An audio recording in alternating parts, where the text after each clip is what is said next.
Okay, hi guys, fifth years, Ciaran here from the Dublin Academy of Education, in case you've forgotten me already. So obviously slightly unusual circumstances. So what we're going to do here is, this is going to be in four sort of 25-minute classes thereabouts, where I'm just going to talk about the reading. So I spoke to some of you before we broke up and you were all put into quarantine or whatever it is you're doing with yourselves now.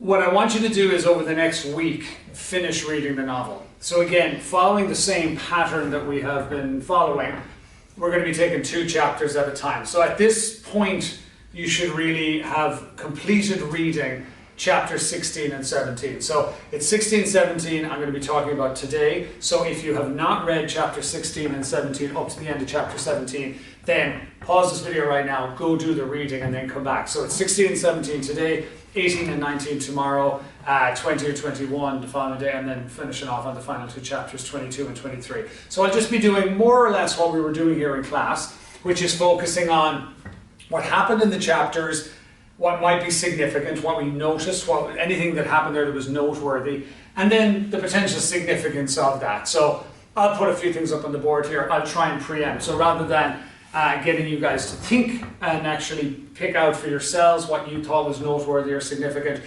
I'm just going to kind of jump over that point and just kind of point out a few of the things that I feel are. But this is not to make you think that this is in any way exhaustive. If there's some other little moment or little observation you made that you felt was significant, that's great. You know, you take ownership for this text. It is about engaging with the story, engaging with the characters, engaging with the whole process. So the more things you find in there for yourself, the better. But these are maybe some of the bigger observations that I'm just going to point out. I'm thinking always about the significance of them. I'm also going to try and preempt some of the questions you might have. Hopefully, given the stage we're at now in the story, more of your questions are actually being answered, because I know that this story is characterized again by the sometimes frustrating lack of information, given the fact that Kathy is telling us the story, given the fact that she is the first person narrator, and that she essentially doesn't understand some of the mechanics. But particularly as we near the end of the novel, more and more of those questions will be answered, and you'll get a better overview and a better understanding of the world. So again, just to remind you where this all fits into the scheme of things, we have our 3 comparative modes here: cultural context, the general vision and viewpoint, and then our theme or issue. And last week, as I was saying to you, this theme, this emerging theme really of identity, which is what we're starting to see. We're looking for connections between these texts. We're looking for ways in which these texts can be compared, and we're looking for issues which are common to all 3, and then eventually we're just going to pare that down to one major issue. This theme or issue of identity, of characters being honest with themselves, finding out who they really are, finding out what motivates them or what they really care about or not, as the case may be, particularly maybe with poor old Gar in Philadelphia, here I come. That is a theme which we're really seeing emerge here in the last portion of this novel that we've been looking at.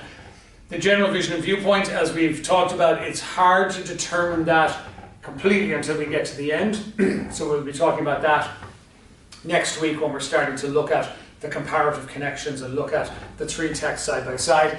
And then the cultural context, again, we've talked about that a lot in the opening part of the novel. But remember, this novel is in these 3 distinct parts. So we've had the section at Hailsham, where there was a kind of a particular context that Kathy was living in, and that was influencing her behaviour and the behaviour of the characters and the relationships in their lives. Now we're in the second part, which is really dominated by the cottages and the experience there. Some obviously parallels in terms of the context, some subtle differences, some obvious differences, and then still behind those 2 contexts is the greater cultural context of this alternate England 1990s, this bigger cultural context that the characters are somewhat unaware of, but the life that is continuing outside of that. And even particularly where we are in the story right now with this trip to Norfolk, we see that actually life continues more or less normally, or our perception of normal anyway, in this 1990s context. So for all intents and purposes, what Kazuo Ishiguro has done here is created very much an alternate universe that mirrors our own by and large, but one fundamental difference, which is the existence of these human clones, which again is part of what makes this novel so thought-provoking. So, remembering as well, these are our three texts. So we have our film Brooklyn by John Crowley, Philadelphia Here I Come by Brian Friel, and now we're looking at Never Let Me Go. And I was thinking about the parallels, kind of just ticking away in the back of your mind, but let's just focus on this narrative for now. So, chapter 16 and 17, well actually, just before I begin, there were some of you, so it's kind of slightly different places obviously the two classes. So just to kind of recap on maybe chapters 14 and 15, because I talked in various ways with two different groups about some of the observed events that occurred in those two chapters. So one thing I had spoken about with one of you guys, one group, was about Ruth's disappointment when this possible turns out not to be, I suppose, her potential possible.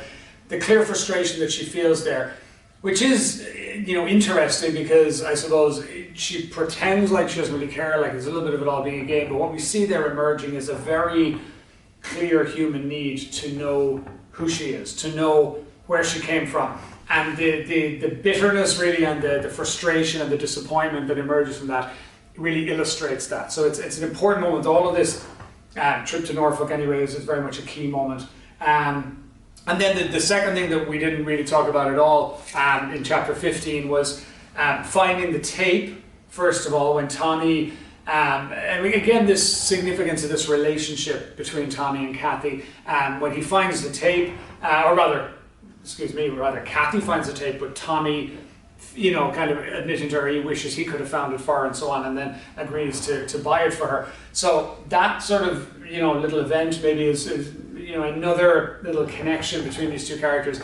The tape is interesting as a symbol. It is a symbol, and the song Never Let Me Go, obviously the title of the novel is taken from that fictional song, but we need to consider maybe a little bit about its symbolic significance, both here as a connection to the past. It's kind of, something, it's a little bit sentimental, maybe the idea of nostalgia, but also thinking back about what it represented in that key moment when Madame was watching Kathy dancing, and there were tears in her eyes, and what that may represent. So that this song takes on a kind of a greater symbolic significance in the novel overall. And finally then, between page 172 and 175, we had this exploration of the gallery, and Tommy's kind of theory here about the gallery, talking about the idea of souls, and really, again, as I said, so, having your novel with you, again, if you don't have your novel, go get it now, pause the video, go get it, come back, but, I do want you, because I'm going to sort of draw your attention to particular parts of this as well, that I'd just like you to note, highlight or something. So just starting at the bottom of page 172, when Tommy's talking about this, the gallery, for instance, Tommy had lowered his voice and I stepped in closer, just as though we were still at Hailsham, talking in the dinner queue or beside the pond. We never got to the bottom of it, what the gallery was for, why Madame took away all the best work. But now I think I know. Kath, you remember that time everyone was arguing about tokens? Whether they should get them or not to make up for stuff they'd had taken away by Madame? And Roy J went in to see Miss Emily about it? Well, there was something Miss Emily said then, something she let drop, and that's what's been making me think. Two women were passing by with dogs on leads, and although it was completely stupid, we both stopped talking until they'd gone further up the slope and out of earshot. Then I said, "What thing, Tommy? What thing Miss Emily let drop?" Well, when Roy J asked her why Madame took our stuff away. Do you remember what she's supposed to have said? Well, I remember her saying it was a privilege and we should be proud, but that wasn't all. Tommy's voice was now down to a whisper. What she told Roy, what she let slip, which she probably didn't mean to let slip. Do you remember, Kath? She told Roy that things like pictures, poetry, all that kind of stuff, she said they revealed what you were like inside. She said they revealed your soul. Now that's a really important part of the story, because it's stretching out the importance of the gallery as something which, and why these students valued creativity so much, and maybe the subtle suggestion of that. So similarly here on page 175, there's a second paragraph on the page beginning, "Sure enough, I drifted off a bit. Actually, I was thinking about that afternoon. I'd been alone in the dorm, playing the tape we just found, how I'd been swaying around, clutching a pillow to my breast, and how Madame had been watching up me from the doorway, tears in her eyes. So again, the reference back to that moment, the tape, the song, the significance, and the introduction of this idea of souls, which is so, so important. And really souls, you know, take them to represent, maybe not so much in the religious sense, but rather humanity, the essence of what it is to be a person. And what's being suggested here in this, in the way these two ideas are kind of explored, is that some group, or there is an insinuation certainly, that these clones are not real people, that they kind of don't have souls, for want of a better word, and that it seems that the creativity, the production of this artwork and so on, is some sort of an attempt to prove otherwise. So yeah, that brings us up to chapter 16 and 17. So a couple of things that are noteworthy here. I'm just going to put them up on the board. Firstly, I suppose within chapter 16, we have this Tommy's drawings and this reintroduction. So what we see is Tommy's drawings, and the idea, so again, what I want you guys to do is kind of, again, continuing on, building on what we've had before. Jot this down. This is the event, Tommy's drawings. This idea that creativity has become important again. So all these years later, moving away, so this whole thing about creativity is connecting back to this idea of the souls. So Tommy's drawings, but also Ruth's realism. Maybe about those. And the jealousy there as well regarding the tape. So we see, you know, her attitude here around this, kind of seeing this as maybe a little bit silly, a little bit stupid. So what we're looking at here is page 186. And I'll just draw your attention to just a little part of it there. Just bear with me 1 second. So just on page 186. So it's then the summer came. And the 1 year point from when we'd first arrived, a batch of new students had arrived and so on. So it's kind of continuing on from that point there, and just the kind of reflecting on Ruth, reflecting on this realism, the harshness and the obvious jealousy there around Tommy and Kathy's relationship again, which becomes maybe more significant later on. So just something noteworthy there. The relationships in general, I think, is really what we're seeing emerge in these two chapters. So the love triangle, that's one way we can describe it. Because it raises questions here about, you know, what are the characters' true feelings? You know, who is in love with who? Why? What is motivating Ruth's behaviour? How does Kathy really feel about Tommy? How does Tommy really feel about Kathy or about Ruth, and so on? And we're seeing this emergence, and a lot of it is sort of generated, or at least exacerbated, by Ruth's behaviour, by the fact that she's clearly sensing some kind of a threat and so on. And it's very much in keeping with what we've learned about her character, that, you know, she kind of likes to have things her own way. She likes to be the character who's in control.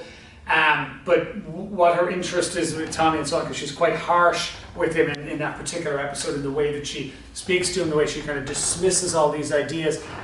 And again, we see this kind of emerging, or not emerging, it's been seen before, but again, this reinforcement of Tommy is kind of a bit innocent, childlike, almost naive, this idea that by drawing all these animals and sort of having some kind of a body of work, that in some way he could still kind of undo maybe it's what he failed to do as a child, and get these kind of creative pieces into some kind of a gallery. So I suppose if nothing else, it reinforces how seriously these characters kind of take this whole idea. It's more than just a bit of fun, and it's become now, even because, I mean, for all intents and purposes, they are adults now. You know, they're, you know, older teenagers, and they're kind of, you know, out kind of living independently in the world, so, and yet still this persistent idea, and still Tommy sort of, you know, falls back on that, and we certainly see Kathy doesn't discourage him there.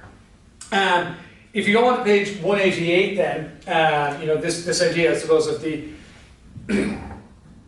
love triangle, the relationship, just want to draw your attention to this particular part. So this is the second paragraph on page 180, or rather the third paragraph, sorry, beginning about a third of the way down the page. Then about a fortnight after Lenny had gone, the two of us were sitting in my attic room sometime after midnight, so this is Kathy and Ruth, chatting over mugs of tea, and Ruth had got me really laughing about Lenny. He hadn't been such a bad guy, but once I'd started telling Ruth some of the more intimate things about him, it did seem like everything to do with him was hilarious, and we just kept laughing and laughing. Then at one point, Ruth was running a finger up and down the cassettes stacked in little piles along my skirting board. She was doing this in an absent-minded sort of way while she kept laughing, but afterwards I went through a spell of suspecting it hadn't been by chance at all, that she'd noticed it there, maybe days before, perhaps even examined it to make sure, then had waited for the best time to find it. Years later, I gently hinted this to Ruth, and she didn't seem to know what I was talking about, so maybe I was wrong. Anyway, there we were, laughing and laughing each time I came out with another detail about poor Lenny, and then suddenly it was like a plug had been pulled out. There was Ruth, lying on her side across my rug, peering at the spines of the cassettes in the low light, and then the Judy Bridgewater tape was in her hands. After what seemed an eternity, she said, "So, how long have you had this again?" I told her as neutrally as I could about how Tommy and I had come across it that day while she'd been gone with the others. She went on examining it and then said, "So Tommy found it for you?" "No, I found it. I saw it first." "Neither of you told me," she shrugged. "At least, if you did, I never heard." "Well, the Norfolk thing was true," I said. "You know, about it being the lost corner of England." It did flash through my mind Ruth would pretend not to remember this reference, but she nodded thoughtfully. So this, memory that Kathy has of the way Ruth found the tape, the idea that it was in some way contrived or planned, and the clear jealousy there, definitely a noteworthy and a significant event in those chapters. And as that sort of gains momentum through the next chapter, and the divisions really start to come between these characters, we consider we're clearly nearing the end of this second phase of Kathy's life, nearing the end of this second part of the novel. And chapter 17 does culminate or end with this ultimate decision that she makes to leave. So, the environment, I suppose, of the cottages just builds and becomes more and more negative and, more and more of an unpleasant environment, certainly for Kathy. So on page 199, she makes her decision to leave. So again, that's maybe just something worth noting up here. So we kind of have this, the significance of drawings, creativity again, moving to the fore, the love triangle, the introduction of that idea, and how that then directly impacts on Kathy's decision to leave. So let's just annotate that as Kathy's decision. So why is that significant? Well, next phase of her life. And also, remember, what we're looking at all the way through this as well, as I said to you kind of from early on, is just regular, normal, natural human behavior. And what we're seeing here is a girl who really just finds an environment, an atmosphere, maybe a little bit much, and also just wants to get away from the whole thing, and away from Ruth and Tommy and so on. This idea that she kind of wants to escape or something like that. But just that she really, it's just the human understanding, that the relationship becomes too much for her. The relationships are strained, and they are normal, human relationships, the normal dynamics that exist between characters and so on. And sometimes one person just wants to extract themselves from the situation. Middle page 199, the second section here, just these two paragraphs. It wasn't long after that I made my decision. And once I'd made it, I never wavered. I just got up one morning and told Kefers I wanted to start my training to become a carer. It was surprisingly easy. He was walking across the yard, his Wellingtons covered in mud, grumbling to himself and holding a piece of piping. I went up and told him, and he just looked at me like I'd bothered him about more firewood. Then he mumbled something about coming to see him later that afternoon to go through the forms. It was that easy. It took a little while after that, of course, but the whole thing had been set in motion. And I was suddenly looking at everything, the cottages, everybody there, in a different light. I was now one of the ones leaving, and soon enough, everyone knew it. Maybe Ruth thought we'd be spending hours talking about my future. Maybe she thought she'd have a big influence on whether or not I changed my mind. But I kept a certain distance from her, just as I did from Tommy. We didn't really talk properly again at the cottages, and before I knew it, I was saying my goodbyes.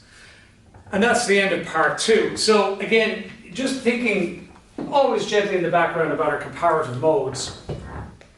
Cultural context, something significant really about the nature of that decision. And again, maybe it's answering some of the questions about how this world operates. That it is Kathy's decision, and that is sort of noteworthy as well. That the next phase of her life begins and so on, but it is a decision. It is a choice that she goes to Kephers and simply sets the wheels in motion and sets the, so these characters, it appears at least, have some degree of autonomy. And autonomy is, taken from the word auto, which means yourself, like automatic. That autonomy is the ability to make your decisions, to take control of your own life. So there's some element of it. Now it's, we can talk about this at the end, but in terms of determining sort of the type of world they live in, the cultural context here, that it's not like, a black van shows up and a bunch of guys jump out and grab these and shove them in and say you're off to start your training as a carer. It's somewhat of a voluntary scenario. So that's, just noteworthy and important that there's some element of that. Vision and viewpoint wise, we began with a sort of an ambiguous vision and viewpoint, really unclear how to feel about this world and so on, tending probably towards the pessimistic, certainly as we learn more and more about it, and certainly with episodes like Miss Lucy's talk and so on. How does these chapters and so on feed into that vision and viewpoint? Probably reinforcing it, divisions appearing between people and so on, but not so extreme a negative vision as to feel like these characters are completely and utterly controlled. But the identity theme as well, little episodes like this, Kathy making her own decisions, displaying this autonomy, taking charge of her own life and so on. So what I'd suggest you might do, following on from that, again, really the priority here is reading. So what you're going to do is get on to chapters 18 and 19, have a read of those, I'll have a chat about those in the next lesson, and if you want to do it, actually you have your essays to continue to work on, so those are due on Tuesday, so you have my email address, you email those into me, and I'll make sure to get those corrected, and then we'll move on with chapters 18 and 19 tomorrow. Okay, thanks guys, see you then.